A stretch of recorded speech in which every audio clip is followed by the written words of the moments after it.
So this Dietrich Bonhoeffer character, this Christian hero that everyone on the right is shilling, is not who everyone says he is. He wasn't even a Christian, at least in the way that you and I understand it, and I'll explain why. But for anyone who doesn't know, there is an aggressive campaign right now to promote this movie called Bonhoeffer, and Bonhoeffer was produced by a studio owned by Mormons known as Angel Studios. They're the ones who produced the movie Sound of Freedom.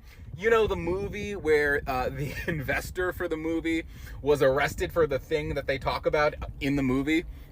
Child trafficking? Not kidding. Fabian Marta was arrested on child trafficking charges. So really, stand up guys.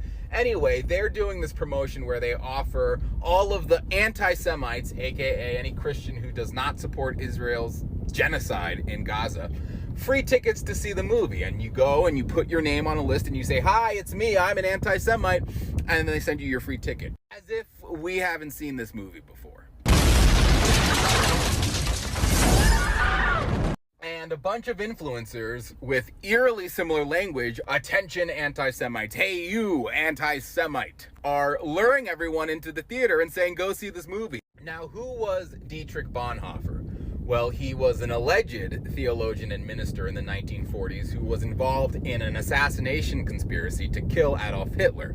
You know, like any good priest who is involved in an assassination attempt, he attempted multiple times and failed, and eventually the Nazis got him. They ended up hanging him. And the purpose of all of this is to promote this idea that Christians worldwide have a religious duty to support the Jewish cause. If you are a good Christian, you will dedicate your life. You will even die for the Jewish people. They're saying, look at this shining example, this man of God, Dietrich Bonhoeffer. You need to be more like Dietrich Bonhoeffer, who dedicated his life and his soul to the people of Judea. And it is being used to prepare Americans to dedicate their life to Israel in the upcoming world war that Donald Trump doesn't seem all too keen on stopping, to be honest. But the tiny, eensy-weensy little problem here is that Bonhoeffer was not a Christian. He denied the divinity of Christ and his resurrection, saying, well, we can't be sure of its historicity. He said that's the final stumbling block. I can't figure it out, is whether or not the resurrection actually happened. Final stumbling block, that's the first step to becoming a Christian, is the divinity of Christ and his resurrection. He denied the virgin birth. He was a literal communist who prayed for the victory of communism against his country. He said, and this is coming from his own writings, he said, "We are living in a post-Christian era and we do not need God anymore."